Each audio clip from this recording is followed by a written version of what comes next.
Welcome to the final episode of the trilogy of ranking things you can type on your keyboard. Today we are ranking special characters, and I have them arranged roughly in the order which they occur in on the keyboard.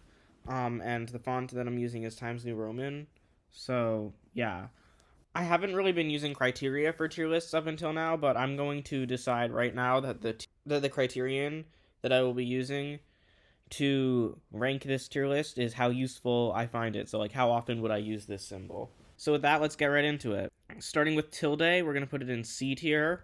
It's kind of useful if you want to say something is approximate, like roughly 10, you would write tilde 10. If you want to type the Spanish letter Nye, you can use a tilde, but you could also not use a tilde. So it's not that useful in that case. But it's definitely not one of the um, special characters I would never end up using. But I actually think I'm going to demote it to D tier on second thought because it's really not that useful.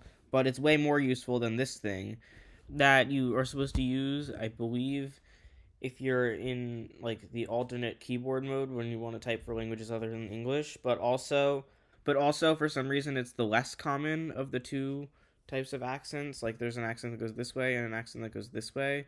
And for some reason this is the one that we have a character for, but this one you just are supposed to use the apostrophe for. So definitely F tier. I don't think I've ever used this except for the case where I'm talking about every special character. Next up is the at symbol. I'm going to put it in C tier. It's really only used for email addresses, but it is useful there, and I do email addresses far more often than I would ever use a tilde. Next up is the exclamation point, which is going to go in S tier. It's probably, of all of these special characters, in the top 5 most used. I'm definitely going to be keeping exclamation point in the top of this tier list. Hashtag slash octothorpe slash pound sign slash number symbol slash whatever you want to call it goes right next to the at sign, but below it because I use hashtags less often than I type emails. Uh, but I think they're about the same level of usefulness and pretty much the same category of usefulness as well. Okay, next up is dollar sign, which we're going to put in D tier above tilde because I use it more often than that, but it's not very frequently used. And I'm going to have to get through these a little bit faster if I want to be done before. Next up is percent sign, which is going to go in D tier as well, above tilde but below dollar sign. It's probably the amount I use that. Next up is caret, which is going to go actually into B tier because it's useful for symbolizing the exponent operation, which if you're programming is useful, although it also means XOR in programming. And then it also, if you're in certain programs, is the way that you get superscript. So I think it's pretty useful. It's also a nice way to do certain emoticons. So I'm going to put it in that tier. Next is the and sign, which I'm also going to put in B tier above the caret because it's pretty useful. I use it often whenever I want to write the word and I'm too lazy to type it out. It looks way better than writing out the word and. I don't know, it's fancy. I like it. Uh, Next up is the asterisk, which I'm gonna put in A for asterisk. That's not the reason I'm putting it in A. Actually, no, I'm gonna put it in B tier. It's at the top of B tier. I use it more often than the and symbol and the caret, but it's still pretty useful. Okay, next up is the parentheses. I'm going to put them both in A tier. Obviously, they're going to be in the same tier as each other, and A tier is the tier that is going to be. The reason I put them in A tier is, I mean, they're fairly useful whenever you want to like type something or something. Next is the minus sign, but it could also be the hyphen, and the fact that it can be both is going to put it in S tier. I feel like minus sign dash hyphen, you're going to use that a very large amount of time. It's going to be probably the bottom of S tier no matter how many things I put in there because it's only barely eking into S tier. Actually, you know what? No, it's going to be at the top of A tier.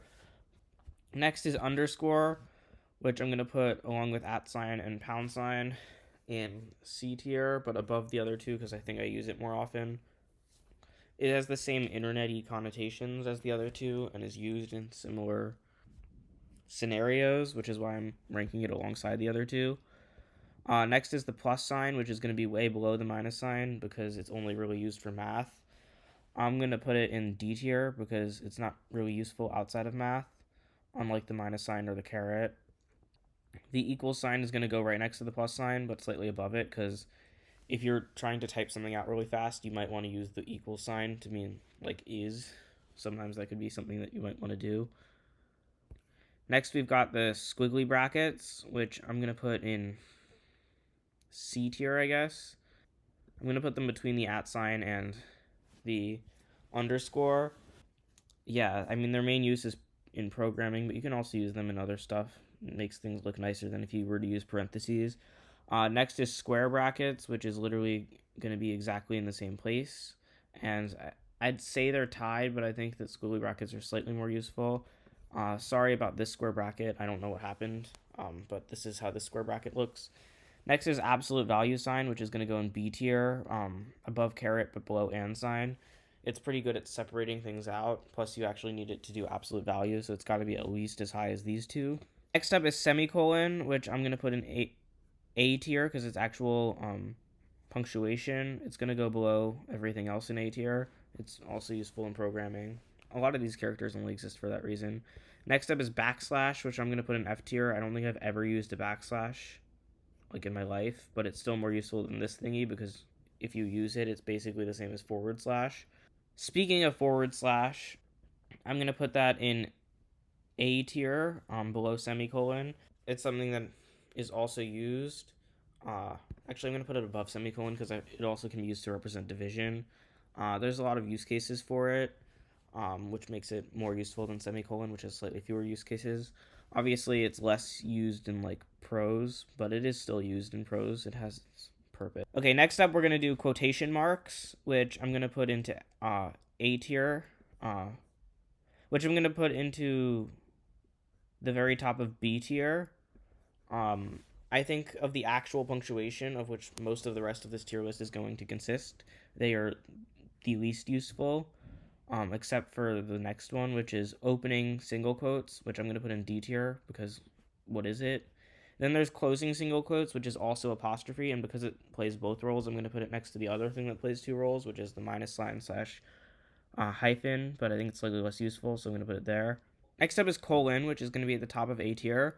I think it's way more useful than semicolons. It's good for making lists. It's good for just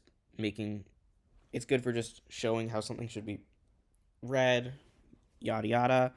Next are the greater than and less than signs. I'm actually going to put the greater than sign at the bottom of D tier and the less than sign at the top of F tier, just because I feel like the greater than sign is actually used for emoticons, like the angry face emoticon, as well as for an arrow pointing to the right. Whereas although you can have arrows pointing to the left, I feel like that's way less common to do, so that's why my logic is for that. And as for the remaining three, they all go into S tier, those being the question mark, the comma, and the most useful punctuation mark of all, the period. And this was a pretty silly little video that also was hopefully not too long, despite how many things I ranked. So if you think that I ranked anything wrong, or if you disagree with any of my opinions, let me know in the comments below. Make sure to like and subscribe if you enjoyed this video so you don't miss it when the next one comes out. And with that, thank you for watching, and I'll see you next time.